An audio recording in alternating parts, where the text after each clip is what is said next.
তো cooling load calculation করার জন্য বা আপনার একটা জায়গায় কি পরিমাণ এসি লাগবে বা এখানে কি পরিমাণ তাপ সৃষ্টি হয় তার জন্য আমরা কয়েকটা বিষয় খেয়াল করি। এক হলো, আমি বাংলায় লিখি, বাংলায় কি হবে, এক হলো ওয়াল গেন লোড, আমি ইংলিশে লিখি তারপর বাংলায় লিখি। এই লোডটা হলো মূলত আমাদের তাপ। দুই হলো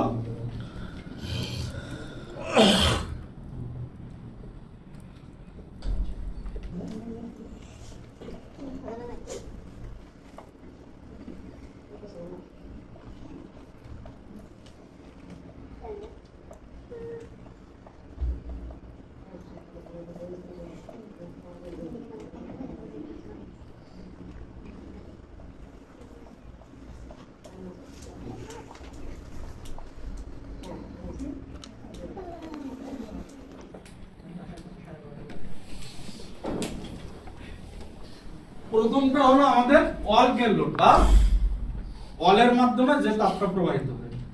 একটা লোহার এক সাইড গরম করলে আর এক সাইড কি হয়, গরম হয় না?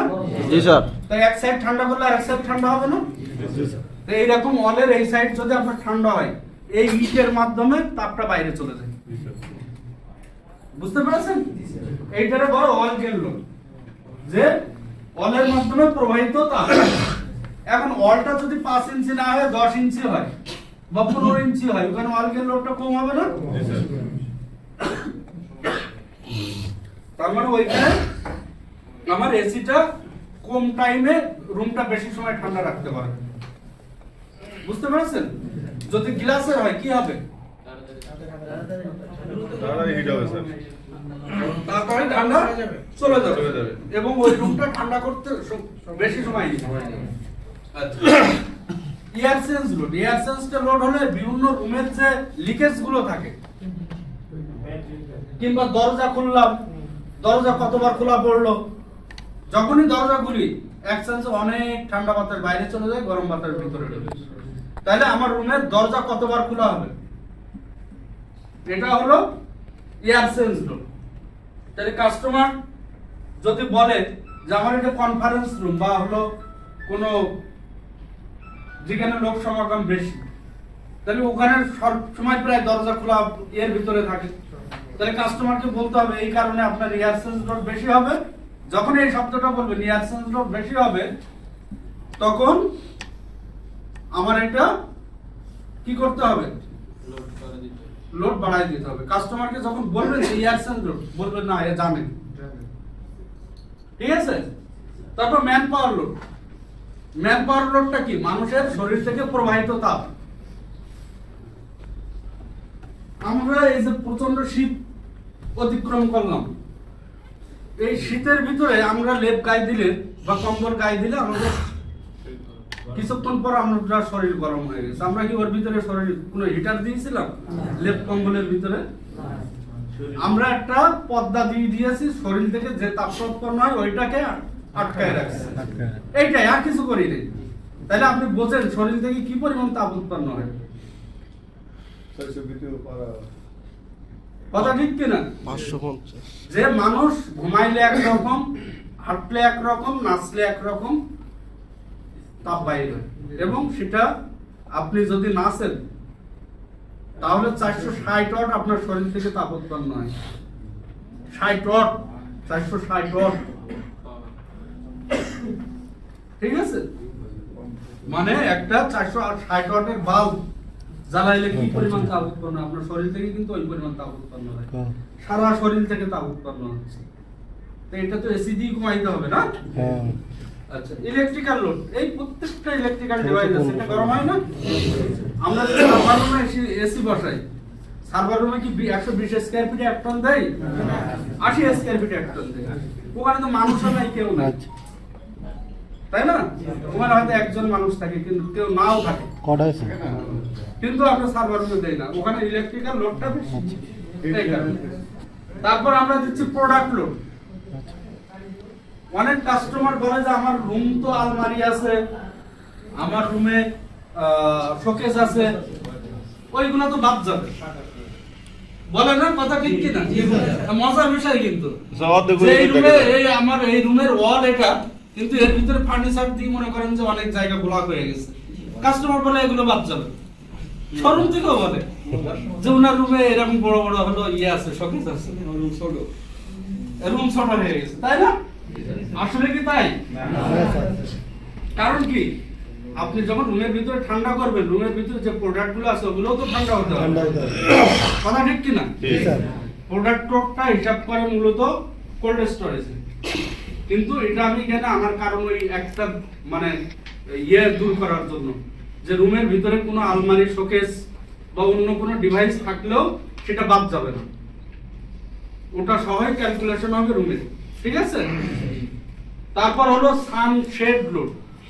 সানশেড মানে সূর্যের আলো থেকে, সরাসরি সূর্যের আলো থেকে যে লোডটা হয়, যেমন আপনার যদি এই ছাদের উপরে সূর্যের আলো পড়ে সরাসরি, তার জন্য এক ধরনের, আর সূর্যের আলো যদি না পড়ে আপনারাই বলেন যে স্যার ওনার গ্রামের ভাষা বা ছাদের উপরে অনেক গাছপালা আছে, রুম ঠান্ডা, তাই না? জি। আবার কারোর দেখা যাচ্ছে ছাদের উপরে বাসা, রুম অনেক গরম, গেলেই বুঝা যাবে। এর কারণ কি, ওই সূর্যের আলো, ওনার ছাদে আলো পড়তেছে, ডান সাইডে আলো পড়তেছে, বাম সাইডে আলো পড়তেছে, যার কারণে সবগুলো হিট হয়ে যায়, কথা ঠিক কিনা? তাহলে এইগুলো আমরা কি রাখবো? আমরা কি রুম সাইজ গুলো মাপতে পারি? জি স্যার, পারি তো? আচ্ছা, সবাই পারি তো ইনশাআল্লাহ, নাকি?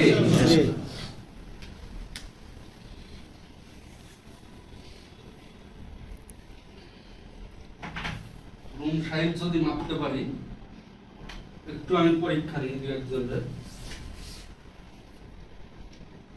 এটা একটা রুম, ঠিক আছে? এর হলো এদিকে ধরেন 10 ফিট আর এদিকে ধরেন 15 ফিট, আর এই রুমটার হাইট আছে হলো 10 ফিট।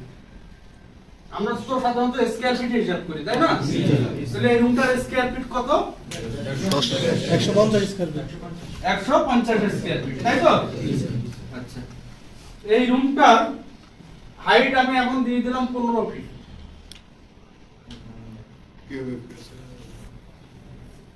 হাইট দিয়ে দিলাম 15 ফিট, এখন স্কয়ার ফিট বলেন।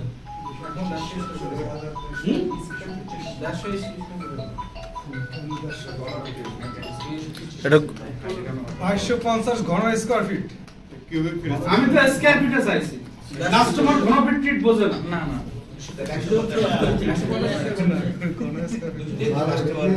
কারণ আমরা এতদিন বলে আসছি স্কয়ার ফিট, এখনো আমি স্কয়ার ফিট চাচ্ছি। ওর ওনার রুম সাইজ উঁচু বেশি, 25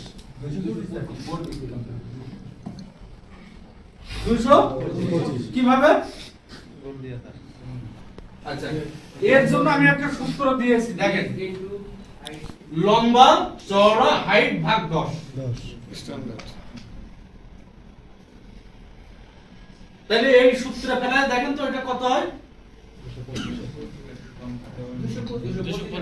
225 হচ্ছে তো? আচ্ছা, তাহলে বুঝছেন তো এটা? জি স্যার। আর ভুল হবে এটা? আমরা সব সময় রুমে মাপলে, সাইজ মাপলে এইভাবে মাপবো, ঠিক আছে? আমরা দেখা যাচ্ছে কোনো কনফারেন্স রুমে গেলে শুধু লম্বা চওড়া মেপে চলে আসি, হাইট মাপা হয় না। হাইট মাপা হয় না। তাহলে এখানে যদি আমরা ওই আগের মতো হিসাব করে দিই, কোথায় ছিল 150 আর কোথায় হয়ে গেল 225, কথা ঠিক কিনা? জি। বুঝতে পেরেছেন তো? মাপটা ছিল, তাকে 2 দিয়ে ভাগ করে দেন, আপনার অত গণিতে যাওয়ার দরকার নাই। আচ্ছা,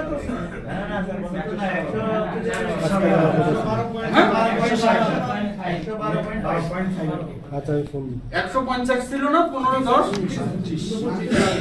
আমি হাইট দিছি 10 ফিট, হাইট 10 ফিট, ধরো হাইট তাহলে স্যার 75 হবে।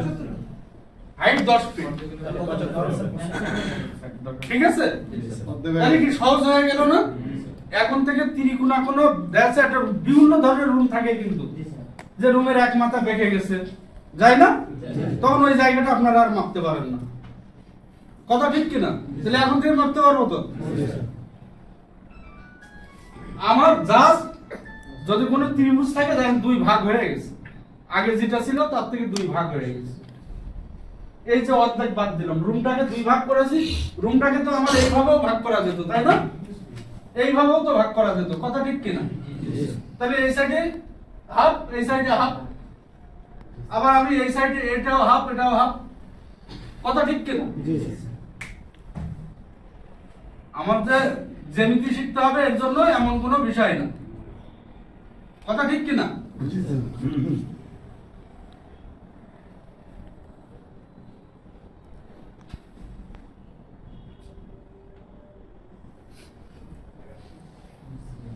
এখন কয় ভাগ করলাম রুমটাকে আমরা?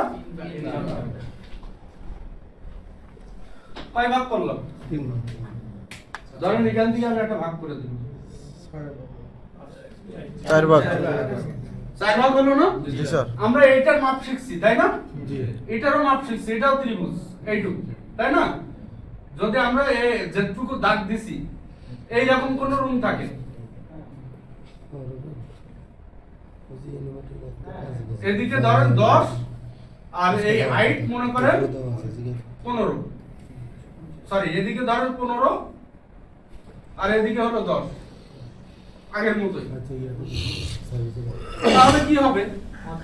দেখেন তো রুমটা অর্ধেক হয়ে গেল না? এই অর্ধেক আর এইটা আর এটা মিলে হাফ, আর এটুকু হাফ, তাই না? জি স্যার। তাহলে এটাও আগের মতো, কিন্তু আমাদের সাহেব ভাই কিন্তু ওইটা মাথায় নাই। হিসাব কিন্তু একেবারে সহজ।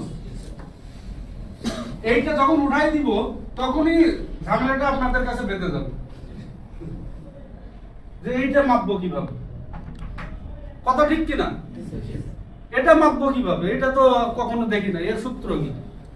এখন পারবেন তো? পারবেন তো? একেবারে মানে এই লম্বাটুকু মাপবেন আর এইটুকু মাপবেন, এখান থেকে এটা না কিন্তু, এই প্রস্থ মাপবেন না কিন্তু, এটা না কিন্তু, এই হাইট মাপবেন, হাইট, ঠিক আছে? এই হাইট মাপবেন আর এটা মাপবেন, দুই ভাগ করে দিবেন, গুণ করে 2 ভাগ, ক্লিয়ার? এবার এর সাথে যদি হাইট বেশি থাকে সেই হাইটটা গুণ করবেন, করে 10 দিয়ে ভাগ করে দিবেন, স্কয়ার ফিট চলে আসবে, ক্লিয়ার? পারবো তো? জি। ইনশাআল্লাহ।